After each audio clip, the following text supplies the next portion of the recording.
ಈ ಕೋಪ ಬರುವಂಥದ್ದು ಸಹಜ. ಯೇಸು ಸ್ವಾಮಿ ಕೂಡ ಕೋಪಗೊಂಡ್ರು. But there is a reason. ಕೆಲವು ಜನ ಕ್ಷುಲ್ಲಕ ಕಾರಣಕ್ಕೆ ಕೋಪ ಪಡ್ತಿರ್ತಾರೆ.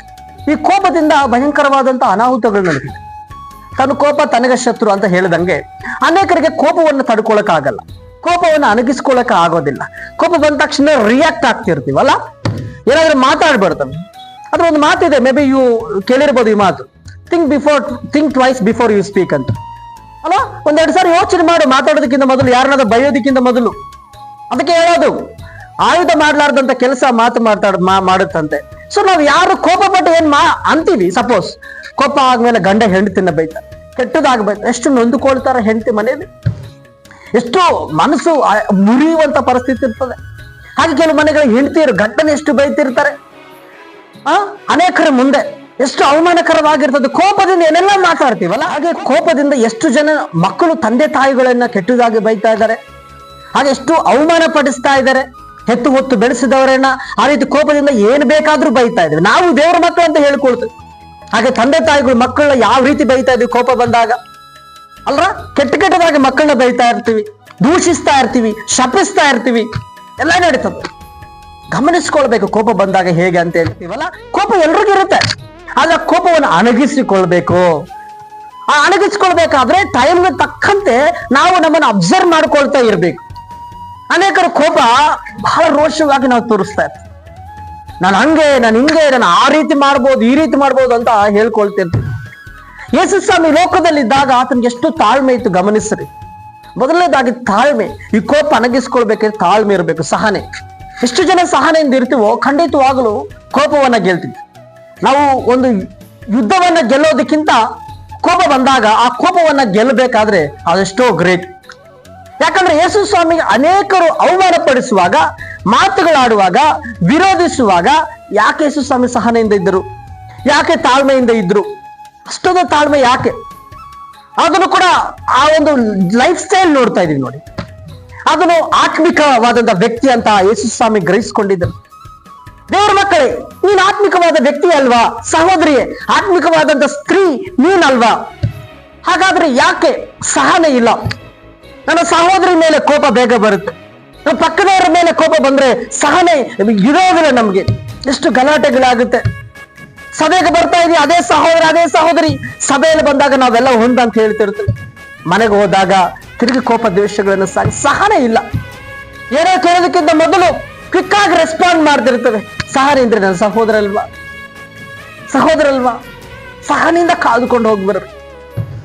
ಈ ಲೋಕದಲ್ಲಿ ಗಮನಿಸ್ರಿ, ನಮ್ಮನ್ನ ರೇಗಿಸ್ಬೇಕಂತ ಅನೇಕರನ್ನ ಸೈತಾನ್ ರೆಡಿ ಮಾಡಿರ್ತಾನೆ. ಎಷ್ಟೊಂದು ಸಹಿಸ್ಕೊಳ್ಬೇಕು ಪಾಸ್ಟ್ರೆ, ಎಷ್ಟೊಂದು ಸಹಿಸ್ಕೊಳ್ಬೇಕು ಬ್ರದರ್ ಅಂತ ನಾವು ಅಂದ್ಕೊಂಡಿರ್ಬೋದಲ್ಲ. ಸಹನೆ ಎಷ್ಟು ನಾವು ಸಹನೆಯಿಂದ ಇರ್ತೀವೋ ಅಷ್ಟು ನಾವು ಮ್ಯಾಚೂರ್ಡ್ ಆಗಿರ್ತೀವಿ, ಅಷ್ಟು ನಾವು ಪರಿಪಕ್ವರಾಗಿರ್ತೀವಿ ಆತ್ಮಿಕತೆಯಲ್ಲಿ. ಕೋಪವನ್ನು ಅಣಗಿಸ್ಬೇಕು ನಾವು. ಎರಡನೇದಾಗಿ ಪ್ರೀತಿ ಇರ್ಬೇಕು. ನಾವು ಕೋಪ ಬರುತ್ತಾ ಆಟೋಮೆಟಿಕ್ ಆಗಿ ಪ್ರೀತಿ. ನಾನು ಯಾರನ್ನ ಎಷ್ಟು ಪ್ರೀತಿ ಮಾಡ್ತಾ ಇದ್ದೀನಿ, ಅಷ್ಟು ಪ್ರೀತಿ ಮಾಡ್ತಾ ಇದ್ದಾರೆ ಅವ್ರ ಮೇಲೆ ಕೋಪ ಕಡಿಮೆ ಆಗುತ್ತೆ. ಹಾಗಾದ್ರೆ ನಾವು ದೇವರು ನಮ್ಮನ್ನ ಎಷ್ಟು ಪ್ರೀತಿ ಮಾಡೋರೆ, ಆದ್ರೆ ಎಷ್ಟು ಕೋಪ ಇರ್ಬೋದಲ್ಲ. ಬೈಬಲ್ ಅಲ್ಲಿ ತನ್ನ ಉಗ್ರತೆ ಕೂಡಿಸಿಟ್ಟುಕೊಳ್ತದೆ. ದೇವರು ನಾವು ತಪ್ಪು ಮಾಡಿದ್ರೆ ಆತನ ಉಗ್ರತೆ ಕೂಡಿಸಿಟ್ಟುಕೊಳ್ತೀವಂತ. ಆದ್ರೆ ಯೇಸು ಸ್ವಾಮಿ ನಮ್ಮನ್ನ ಅಷ್ಟು ಪ್ರೀತಿ ಮಾಡಿದಾನೆ. ನಾವು ಮಾಡಿದ ಪಾಪಕ್ಕೆ ಅನುಗುಣವಾಗಿ ನಾವು ಶಿಕ್ಷೆಗೆ ಒಳಗಾಗುವುದಾದ್ರೆ ಹೆಂಗಿರ್ತದೆ ನಮ್ಮ ಪರಿಸ್ಥಿತಿ? ಭಯಂಕರ ಅಲ್ವಾ? ಒಂದ್ ವೇಳೆ ದೇವರು ನಮ್ಮನ್ನ ಪ್ರೀತಿ ಮಾಡ್ಲಾರ್ದೆ ಹಾಗೆ ನಡೆಸ್ಕೊಂಡು ಈಗ ಇವ್ರಿಗೆ ಶಿಕ್ಷೆ ಆಗ್ಲೇಬೇಕಂದ್ರೆ ಯಾರು ಪರಲೋಕಕ್ಕೆ ಯೋಗ್ಯರಾಗಿರ್ತಿರ್ಲಿಲ್ಲ, ನಾವು ಎಲ್ಲರೂ ನರಕಕ್ಕೆ ಯೋಗ್ಯರಾಗಿರ್ತಿದ್ವಿ. ಆದ್ರೆ ಪ್ರೀತಿ, ನಾವು ಕೂಡ ಹಾಗೆ ಪ್ರೀತಿ ಇರ್ಬೇಕು ಇನ್ನೊಬ್ಬರ ಮೇಲೆ. ನನ್ನ ಹೆಂಡತಿ ಮೇಲೆ ಪ್ರೀತಿ, ನನ್ನ ಗಂಡನ ಮೇಲೆ ಪ್ರೀತಿ, ಸಹೋದರರ ಮೇಲೆ ಪ್ರೀತಿ, ಅಲ್ಲ ಶತ್ರುಗಳ ಮೇಲೆ ಕೂಡ ಪ್ರೀತಿ ಇರ್ಬೇಕು. ಅವ್ರು ನನ್ನ ಬೈತಾರೆ ಅಂದ ತಕ್ಷಣ ನಾನು ತಿರುಗಿ ಬೈತೀನಿ ಅನ್ನೋ ಲೆಕ್ಕದಲ್ಲಿ ಇರ್ತವಲ್ಲ. ಒಬ್ಬ ವ್ಯಕ್ತಿ ಹಿಂಗೇನೆ ಸ್ವಾಮಿ ಹೇಳಿದಾನೆ, ಒಂದು ಕೆನ್ನೆಗೆ ಹೊಡೆದ್ರೆ ಮತ್ತೊಂದು ಕೆನ್ನೆಗೆ ತೋರಿಸ್ಬೇಕಂತ ಹೇಳಿ ಈ ವ್ಯಕ್ತಿ ಒಂದು ಕೆನ್ನೆ ಹೊಡೆದ್ರೆ ಮತ್ತೊಂದು ಕೆನ್ನೆ ತೋರಿಸಿದ್ರಂತೆ. ಆದ್ರೆ ಆ ಕೆನ್ನೆ ಹೊಡೆದ್ಮೇಲೆ ಈ ವ್ಯಕ್ತಿ ಏನ್ ಮಾಡಿದ್ನಂತೆ, ಸ್ವಾಮಿ ಏನ್ ಹೇಳಿದಾನೆ, ಒಂದು ಕೆನ್ನೆ ಹೊಡೆದ್ರೆ ಇನ್ನೊಂದು ಕೆನ್ನೆ ತೋರಿಸಂತ. ಆ ಕೆನ್ನೆಗೂ ಹೊಡೆದ ಮೇಲೆ ಸುಮ್ಮನಿರ್ಬೇಡ ಅಂತ ಹೇಳಿ ಅಲ್ಲ, ಈ ವ್ಯಕ್ತಿ ಯೇಸು ನಾಮದಲ್ಲಿ ಹೊಡೆದು ಬಿಡ್ತೀನಿ ಅಂತ ಹೊಡೆದ್ಬಿಟ್ಟ. ಸ್ವಾಮಿ ಹೇಳವ್ರೆ ಇಷ್ಟೇ, ಒಂದು ಕೆನ್ನೆ ಹೊಡೆದ್ರೆ ಮತ್ತೊಂದು ಕೆನ್ನೆ ಹೊಡೆದು ಆ ಕೆನ್ನೆಗೆ ಹೊಡೆದ್ಮೇಲೆ ಏನ್ ಮಾಡ್ಬೇಕಂತ ಸ್ವಾಮಿ ಹೇಳಿಲ್ಲ. ಸೊ ಈ ವ್ಯಕ್ತಿ ತೀರ್ಮಾನ ಮಾಡ್ತಾನೆ, ತಿರುಗಿ ರಿಯಾಕ್ಟ್ ಆಗೋದು. ನಾವು ಶತ್ರುಗಳನ್ನು ಪ್ರೀತಿ ಮಾಡ್ಬೇಕು. ಇವತ್ತು ಮನೆಯಲ್ಲೇ ಕೋಪಗಳೆದೇಳ್ತಾ ಇದೆ.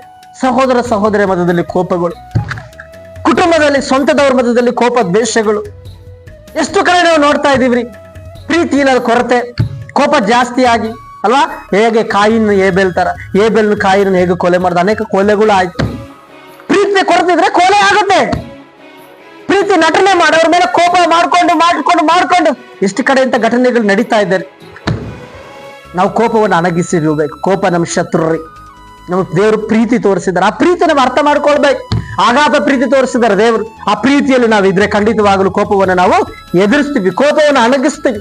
ಮೂರನೇದಾಗಿ ನೋಡುವಾಗ ಕ್ಷಮೆ. ನಾವು ಕ್ಷಮಿಸಿದ್ರೆ ಸಾಕು, ಕ್ಷಮಿಸ್ತಾನೆ ಇರ್ಬೇಕು. ಓಕೆ, ಒಂದೇ ಸಾರಿ ನಾನು ನಿನ್ನ ಕ್ಷಮಿಸಲ್ಲ ಹೋಗಂತ ಹೇಳ್ಬಾರ್ದು. ಸ್ವಾಮಿ ನಮ್ಮನ್ನು ಕ್ಷಮಿಸಿದ್ದಾನೆ. ಎಷ್ಟು ಸಾರಿ ಅಪರಾಧಗಳು ಮಾಡಿದಾಗ ಕ್ಷಮಿಸಿದ್ದಾನೆ. ಪೂರ್ವಕ್ಕೂ ಪಶ್ಚಿಮಕ್ಕೂ ಎಷ್ಟು ದೂರವೋ ನಮ್ಮ ಪಾಪಗಳು ಅಷ್ಟು ದೂರ ಮಾಡಿದನು ದೇವರು. ಕ್ಷಮಿಸಿದ್ದಾನೆ.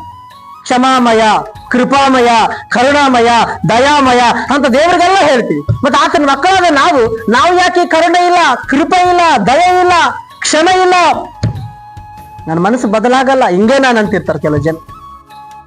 ಕೋಪ ಅದು ನಮ್ಮನ್ನ ಸುಡುತ್ತೆ. ಆ ಕೋಪ ನನ್ನ ಭಕ್ತಿ ಹಾಳು ಮಾಡುತ್ತೆ. ಆ ಕೋಪ ನನ್ನ ಸಾಕ್ಷಿ ಕೆಡಿಸ್ತದೆ. ಆ ಕೋಪ ನನ್ನ ಮನೆಯನ್ನೇ ಸುಡುತ್ತೆ. ಅನೇಕರ ಕೋಪವನ್ನ ನಾವು ಎದುರಿಸಲು ಆಗ್ತಾ ಇಲ್ಲ, ಕೋಪವನ್ನ ಅಣಗಿಸಲು ಆಗ್ತಾ ಇಲ್ಲ. ದೇವರಿಗೆ ಒಳಗಾಗೋಣ್ರಿ. ದೇವರು ನಮ್ಮನ್ನು ಕ್ಷಮಿಸಿದ್ದಾರೆ, ನಾನು ಇನ್ನೊಬ್ಬರನ್ನ ಕ್ಷಮಿಸ್ಬೇಕು. ಅನೇಕ ಮನೆಗಳಲ್ಲಿ ಗಂಡ ಹೆಂಡತಿ ದೂರ ಆಗಿದ್ದಾರೆ. ಹೆಂಡತಿ ಮಾಡೋ ತಪ್ಪಿಗೆ ಗಂಡ ಕ್ಷಮಿಸ್ತಾ ಇಲ್ಲ, ಗಂಡನ ಮಾಡೋ ತಪ್ಪಿಗೆ ಹೆಂಡತಿ ಕ್ಷಮಿಸ್ತಾ ಇಲ್ಲ. ನೀನ್ ನನಗೆ ಬೇಡ, ನಾನು ನಿನಗೆ ಬೇಡ, ಇಂಥ ಕಥೆಗಳು ನಡೀತಾ ಇದೆ ಲೋಕದಲ್ಲಿ. ತಪ್ಪು ತಿದ್ದುಕೊಂಡು ಒಬ್ರಿಗೊಬ್ರು ಬಂದು ಸಾರಿ ಅಂತ ಹೇಳ್ಕೊಂಡು ಒಂದಾದ್ರೆ ಯಥಾರ್ಥವಾಗಿ ಅವರು ಬದುಕ್ರಿ, ಒಂದಾಗಿ ಬದುಕ್ರಿ. ಅದೇ ಕೋಪ ಸಾಧಿಸಕ್ಕೆ ಹೋಗ್ಬೇಡ್ರಿ. ನಾವು ಪಾಪಿಗಳಾಗಿದ್ದಾಗಲೇ ಯೇಸು ಸ್ವಾಮಿ ನಮ್ಮನ್ನು ಹುಡುಕಿ ಬಂದು ನಮ್ಮನ್ನು ಕ್ಷಮಿಸಿ ಅಂಗೀಕಾರ ಮಾಡ್ಕೊಂಡ್ರು. ನಾವು ಇನ್ನೊಬ್ಬರಿಗೆ ಆ ರೀತಿ ತೋರ್ಸಕ್ ಆಗಲ್ವಾ? ಕ್ಷಮಿಸೋಕ್ ಆಗಲ್ವಾ? ಈ ಲೆಂಡೇಸ್ ಅಲ್ಲಿ ಬಹಳ ಸಾರಿ ನಾವು ಯೋಚನೆ ಮಾಡ್ಬೇಕು. ಕೋಪ ಮಾಡ್ಕೊಂತ ಜೀವಿಸಿದ್ರೆ ನಮ್ಮ ಜೀವಿತ ಉದ್ಧಾರ ಆಗಲ್ಲ. And some people would say if you have angry, ನಾವು ಕೋಪ ಮಾಡ್ಕೊಂತ ಇದ್ರೆ ಊಟಕ್ಕೂ ತಿನ್ನೋದು ಕೂಡ ಸರಿಯಾಗಿ ಸೇರಕ್ಕಾಗಲ್ವಂತ. ನಾವು ಕೋಪದಿಂದ ಬದುಕ್ತಾ ಇದ್ರೆ ಯೋಚನೆಗಳು ಸರಿಯಾಗಿರುವಂತ, ಸಮಾಧಾನ ಇರಲ್ವಂತ. ಗಮನಿಸ್ಕೊಳ್ಳೋಣ, ಯಾರ ಮೇಲೆ ಯಾರು ಕೋಪ ಸಾಧಿಸೋದು. ಇವತ್ತು ಕೋಪವನ್ನು ಅಣಗಿಸ್ಕೊಳ್ಬೇಕಾದ್ರೆ ಖಂಡಿತವಾಗಲು ನಾವು ಈ ಹೇಳಿದಂತಹ ವಿಚಾರಗಳು ನಾವು ಜ್ಞಾಪಕದಲ್ಲಿ ಇಟ್ಕೊಳ್ಬೇಕು. ಸಹೋದರನೇ ಸಹೋದರಿ, ನೀ ಎಲ್ಲಿದ್ದು ವಾಕ್ಯ ಕೇಳ್ತಾ ಇದ್ದಿ, ಅಥವಾ ನಾವೆಲ್ಲ ಕೂಡ ಗಮನಿಸ್ಕೊಳ್ಳೋಣ. ಇನ್ಮೇಲೆ ನಾನು ಕೋಪವನ್ನು ಅಣಗಿಸಿಕೊಳ್ತೇನೆ. ದೇವರು ಬಲ ಕೊಟ್ಟಿದ್ದಾರೆ, ದೇವರು ಸಹಾಯ ಮಾಡ್ತಾರೆ. ಪವಿತ್ರ ಆತ್ಮ ದೇವರು ನಿಮ್ ಜೊತೆ ಇದ್ದಾರೆ, ಕೌನ್ಸಿಲರ್ ಸಲಹೆ ಕೊಡ್ತಾನೆ, ಈ ರೀತಿ ಬದುಕ್ಬೇಕು, ಈ ರೀತಿ ಅಂತ. ಖಂಡಿತವಾಗ್ಲೂ ದೇವರು ಸಹಾಯ ಮಾಡ್ತಾರೆ. ನಿಮ್ಮ ಕೆಲಸಗಳು, ನಿಮ್ಮ ಎಜುಕೇಶನ್ ಅಥವಾ ನಿಮ್ಮ ಕುಟುಂಬಗೋಸ್ಕರ ನಾವು ಪ್ರೇಯರ್ ಮಾಡ್ತೀವಿ. ನಮಗೋಸ್ಕರ ಪ್ರಾರ್ಥನೆ ಮಾಡಿ. ನಿಮ್ಮ ಪ್ರಾರ್ಥನೆ ವಿಜ್ಞಾಪನೆ ಏನೇ ಇರಲಿ, ಅಲ್ಲಿ ನಮ್ಮ ಕಾಂಟ್ಯಾಕ್ಟ್ ನಂಬರ್ ಇರ್ತದೆ. ನಿಮ್ಮ ಪ್ರಾರ್ಥನೆ ಅವಶ್ಯಕತೆ ನಮಗೆ ತಿಳಿಸ್ರಿ. ಖಂಡಿತ ನಾನು ನಿಮಗೋಸ್ಕರ ಪ್ರೇಯರ್ ಮಾಡ್ತೇನೆ. ಪ್ರಾರ್ಥನೆ ಮಾಡೋಣ. ಪರಿಶುದ್ಧನಾದ ದೇವರೇ ಸ್ತೋತ್ರ. ಕರ್ತನೆ, ಇವತ್ತು ವಾಕ್ಯವನ್ನ ನಾವು ಕೇಳಿದೆವು ದೇವರೇ ತಂದೆ. ಪಾಪವನ್ನು ಹೇಗೆ ಅಣಗಿಸಿ ಕಿಟ್ಟುಕೊಳ್ಳಬೇಕು ತಂದೆ, ನಮಗೆ ಕಲಿಸಿದ್ದಕ್ಕೆ ಸ್ತೋತ್ರ. ನಾವು ಹಾಗೆ ಜೀವಿಸಬೇಕು, ಸಹಾಯ ಮಾಡಿ. ನಾವು ವಾಕ್ಯಗಳನ್ನು ಮರಿಬಾರ್ದು. ಯೇಸು ನಾಮದಲ್ಲಿ ಬೇಡುತ್ತೇವೆ ತಂದೆ, ಆಮೇನ್.